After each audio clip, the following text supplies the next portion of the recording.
CBSE class 10th और class 12th के बच्चों, अगर आपने भी कंपार्टमेंट इम्प्रूवमेंट प्राइवेट का फॉर्म भरा हो और आप भी परीक्षा दे चुके हों या देने वाले हों, तो कॉपी चेकिंग से बहुत बड़ी अपडेट्स मैं आपके साथ शेयर करने वाला हूं। कॉपी चेकिंग स्टार्ट हुई या नहीं, कहां स्टार्ट हुई कहां नहीं स्टार्ट हुई, कैसे चेक हो रही है कॉपी, इजी चेक हो रही है या हार्ड चेक हो रही है, बच्चे फेल हो रहे हैं या पास हो रहे हैं, और किस किस विषय में इस बार आपको ग्रेस मार्क्स मिल सकते हैं, कौन से विषय ऐसे हैं जिसमें नहीं मिल सकते हैं।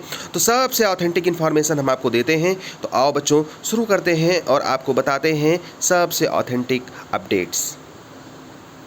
बहुत सारे बच्चे हमसे डेली मैसेज करके पूछते हैं कि सर कॉपी में मैंने पूरा लिख दिया है, एग्जामिनर फेल तो नहीं कर देगा। मैंने जितना आता था उतना लिखा प्लस सारा क्वेश्चन अटेम्प्ट कर दिया, अब ये बता दीजिए सर मैं फेल तो नहीं हो जाऊंगा या हो जाऊंगी। बच्चों, मैं इसके बारे में एक वीडियो बनाऊंगा, लेकिन यहाँ पर मैं कॉपी चेकिंग से रिलेटेड अपडेट दे रहा हूँ कि कॉपी चेकिंग शुरू कहाँ हुई है कहाँ नहीं हुई है। फिलहाल मैं अभी इतना ही बता दूँ कि अगर आपने पूरा पेपर अटेम्प्ट किया है, ढंग से किया है और रिलेटेड लिख करके आए हैं, तो अच्छे की उम्मीद रखिए कि आप पास हो जाएंगे। हालांकि इसके बारे में हम डिस्कशन बाद में करेंगे। तो कॉपी चेकिंग की बड़ी अपडेट्स आ रही है बच्चों कि बहुत सारे जोन्स में जो रीजनल ऑफिसेज होती हैं वो लोग कॉपी चेक करवाती हैं, हम आपको बता दें, और वहाँ पर कॉपी चेकिंग स्टार्ट हो गई है। चूँकि 20 सितंबर तक कॉपी चेकिंग का काम पूरा होना है और 30 सितंबर तक हर हाल में बच्चों का रिजल्ट जारी करना है, इसलिए कॉपी चेकिंग शुरू हो चुकी है और कई सारे विषयों की तो कॉपी चेकिंग का काम पूरा भी हो गया है। हालांकि मुझे सारे रीजनल ऑफिस के अपडेट्स नहीं मिले हैं, लेकिन कई सारे जगहों के मिले हैं जहां पर कॉपी चेकिंग का काम स्टार्ट हो गया है। अब बच्चों के मन में है, बच्चे बार बार एक क्वेश्चन पूछते हैं कि सर इजी चेक हो रही है या हार्ड चेक हो रही है। अब बच्चों, सीबीएसई ना कोई ऐसी गाइडलाइन नहीं देता कि कॉपी को इजी चेक करना है या हार्ड चेक करना है। अब इसका मतलब समझो बच्चों, मान लो कोई एग्जामिनर कॉपी चेक करने गया तो सीबीएसई उससे ये नहीं बताएगी कि इसे इजी चेक करना है या हार्ड चेक करना है। इजी और हार्ड नाम का कोई टर्म सीबीएसई में नहीं है। वो क्या करती है, एक मार्किंग स्कीम प्रोवाइड करती है एग्जामिनर्स को, जो भी इवेलुएटर्स हैं उन्हें। वो उसको पढ़ते हैं, क्वेश्चन पेपर मिलता है उनको और समझ लेते हैं कि किस क्वेश्चन का क्या आंसर होगा।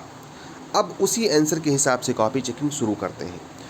लेकिन इससे पहले मैं इसको डिटेल में बताऊं और कुछ अपडेट्स दे देता हूं बच्चों। देखो, जो आपकी कॉपी चेकिंग हो रही है वो अलग अलग सेंटर्स पे हो रही है, खुद के स्कूल में नहीं हो रही। कुछ बच्चों ने ये हमसे पूछा है कि सर जिस स्कूल में एग्ज़ाम हो रहा है कॉपी चेकिंग वहीं हो रही है या कहीं और हो रही है। तो बच्चों, स्कूल में नहीं हो रही है, कॉपी चेकिंग के सेंटर बनाए जाते हैं और ऐसी जगहों पर कई सारी जगहों की कॉपियाँ आती हैं और वहीं पर कॉपी चेकिंग का काम होता है।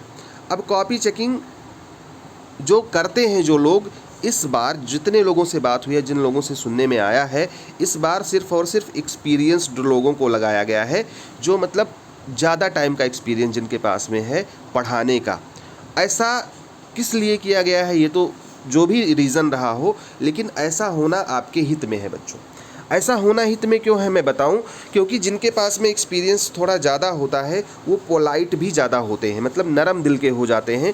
ज़्यादा दिन से काम करते करते बच्चों के प्रति उनके मन में सहानुभूति आ जाती है। तो अगर ऐसा है तो इससे कहीं ना कहीं फ़ायदा तो आपको मिलेगा ही।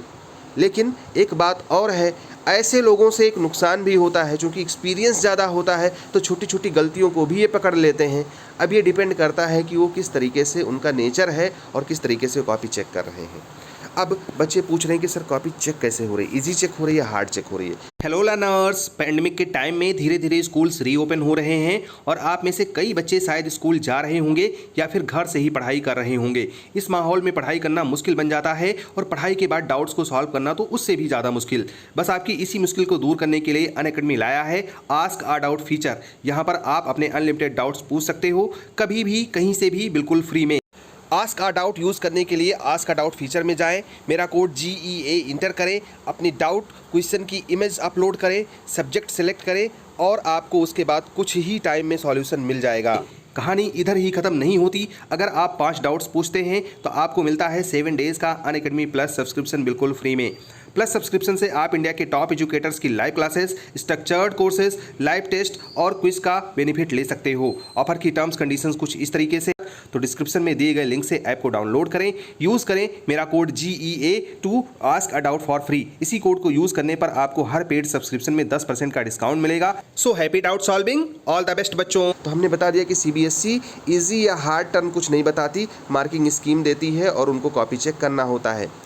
बहुत सारे इवेल्युएटर्स ऐसे हैं बच्चों जो थोड़ा अगर कम भी लिख करके जाओ तो आपको आसानी से नंबर दे देते हैं।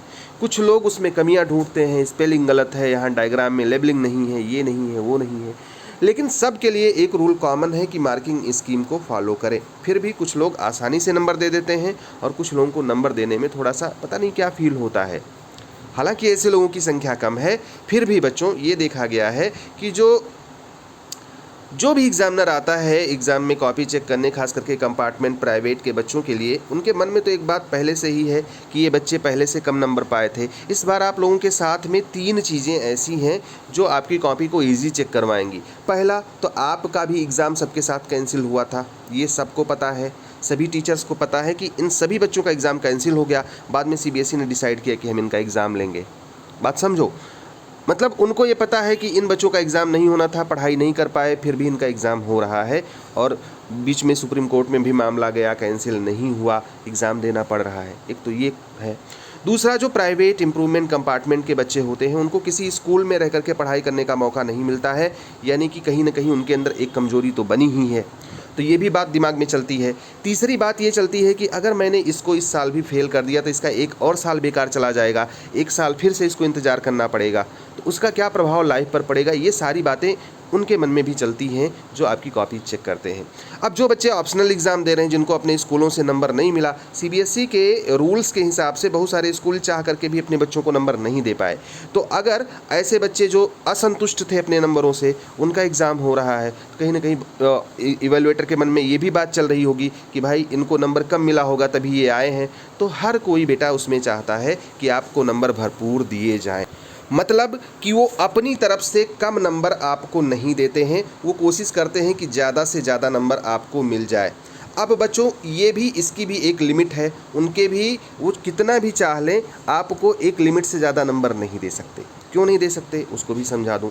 मान लिया वो आपको पास करना चाहते हैं, अब जो आपका पासिंग मार्क है वो है 23 और आपने क्वेश्चन अटेम्प्ट किया 19 का। अब 19 में कुछ गलत भी लिखे, सही भी लिखे, अगर वो पूरा देना चाहेंगे तो 19 से ज़्यादा नहीं दे पाएंगे। इससे ज़्यादा देंगे तो उनकी नौकरी पर खतरा है, उनके स्कूल पर खतरा है, CBSE जुर्माना लगा सकती है, उनको डीबार कर सकती है। तो एक तो प्रॉब्लम उनके साथ में ये है कि बच्चे अटेम्प्ट ही नहीं करते। दूसरी बात है कि बच्चे जब अटेम्प्ट नहीं करते या कुछ भी लिखते हैं तो कुछ भी लिख देते हैं। मतलब पेपर है साइंस का और उसमें लिखा है, गाना लिखाया उन्होंने, कहानी लिख दी, ये लिख दिया और प्रेम पत्र लिख दिया। तो अगर तुम ऐसी सारी बातें लिख करके आओगे एग्जामिनर कैसे नंबर दे देगा। उससे रिलेटेड लिखो। अब रिलेटेड कैसे लिखना है इस पर तो मैं बहुत सारी बातें बता चुका हूँ। फॉर एग्जांपल अभी मैथ्स का एग्ज़ाम होना बाकी है। अब मैथमेटिक्स में अब बच्चे पूछते हैं सर मैथ्स में क्या रिलेटेड लिखें, मैथ में तो सारी चीज़ें फैक्ट होती हैं। बिल्कुल सही बात है, फैक्ट होती हैं। तुम मान लिया कोई क्वेश्चन आया, फैक्ट होती है, तुमको कुछ नहीं पता, ना फार्मूला पता, ना उसके बारे में कुछ पता है, एक चीज़ तो लिख सकते हो, गिवन दैट। गिवन दैट में क्या लिख सकते हो, जो चीज़ें क्वेश्चन में दी गई हैं गिवन दैट लिख दो। फिर टू प्रूव या टू फाइंड, क्या हमें पता करना है, यही लिख दो। कम से कम इतना लिखोगे तो एग्जामिनर समझेगा तो कि क्वेश्चन समझ पाया है ये, और क्वेश्चन समझ पाया है मतलब अगर इसको याद होता है, या हो सकता है टाइम ना रहा हो, नहीं सॉल्व कर पाया बेचारा, इस पर थोड़ा बहुत नंबर आपको मिल जाएगा।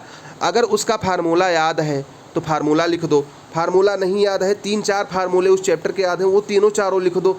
हो सकता है कोई एक मिल जाए, उस पर आपको एक ही नंबर मिल जाए। तो एग्जामिनर ये ढूंढता है कि तुमने जो रिलेटेड चीज़ें लिखी हैं वो कितनी सही हैं। अब बहुत सारे बच्चे पूछ रहे हैं कि सर हमारा एग्ज़ाम बहुत अच्छे से नहीं हो पाया, क्या एग्जामिनर हमें ग्रेस मार्क्स दे करके पास कर देगा। तो बच्चों जो ग्रेस मार्क्स की पॉलिसी है, अगर मैं ऑनेस्टली आपको बताऊं तो CBSE ने ये पावर एग्जामिनर को नहीं दिया है। जो कॉपी चेक कर रहा है, इवेलुएटर है, वो आपको ग्रेस मार्क्स नहीं दे सकता। ग्रेस मार्क्स देने का काम CBSE करती है, और इसको भी इसने कहीं पब्लिकली अनाउंस नहीं किया है कि हम ग्रेस मार्क्स देंगे ही देंगे। किस विषय में मिलेगा और किसे मिलेगा ये मैं बता दूं। देखो ज़्यादातर जो हार्ड सब्जेक्ट होते हैं, जो कठिन सब्जेक्ट होते हैं, उसमें ग्रेस मार्क्स CBSE देती है, लेकिन इसकी पॉलिसी क्लियर नहीं है कि मतलब उसने बताया हो कि अगर तुम्हारा 3 नंबर कम है तो मैं तुम्हें ग्रेस मार्क्स दे दूंगा, क्योंकि बहुत सारे बच्चे 1 नंबर 2 नंबर से फेल हुए हैं पिछले सालों में, देखा होगा आपने। तो ये पॉलिसी ग्रेस मार्क्स वाली कंफर्म ना होने की वजह से कुछ कह नहीं सकते कि मिलेगा कि नहीं मिलेगा, लेकिन मिलता आया है, ऐसा कॉन्सेप्ट है और ऐसी बातें हैं लोगों के मन में। क्योंकि बहुत सारे ऐसे बच्चे हैं जो बता रहे हैं कि सर 20 नंबर का करके आए थे और पास हो गए। तो ऐसे भी हैं। अगर बच्चों सीबीएसई कंसीडर कर लेती है इस बार, वैसे हम तो मांग यही करेंगे कि सीबीएसई को ग्रेस मार्क्स पॉलिसी लागू कर देनी चाहिए इस बार, ताकि ज़्यादा से ज़्यादा बच्चे पास हो जाएं। अगर आप भी चाहते हो तो हम आपकी आवाज़ ट्विटर पर उठाने के लिए तैयार हैं। हमें कमेंट करके बताइएगा कि क्या आप ऐसा चाहते हो, तो ज़रूर हम एक मुहिम चलाएंगे कि इन बच्चों को ग्रेस मार्क्स हर हाल में दिए जाएं, ताकि जो बच्चे 19, 20, 21 नंबर पाए हों या जो 2-4 नंबर से पीछे रह रहे हों, उन्हें हर हाल में सीबीएसई पास कर दे। तो किस विषय में मिलेगा, किस विषय में नहीं मिलेगा, इसकी बात ही नहीं करेंगे। मिलना चाहिए हर एक सब्जेक्ट में, क्योंकि बच्चों ने इस साल बहुत सारी परेशानियां झेली हैं। अब बच्चों, एक बात चलते चलते मैं आपसे और बता दूं कि जो भी आपका एग्ज़ाम होने वाला है उस पर ध्यान दीजिए। रिज़ल्ट कैसा आएगा, आप पास होंगे कि फेल होंगे, इस पर अगर आप ध्यान दोगे बच्चों, तो आने वाला पेपर भी ख़राब हो जाएगा और आपको बड़ी दिक्कतें होंगी। तो हमारी शुभकामनाएं आपके साथ में हैं। All the best, may God bless you. Thank you for watching this video.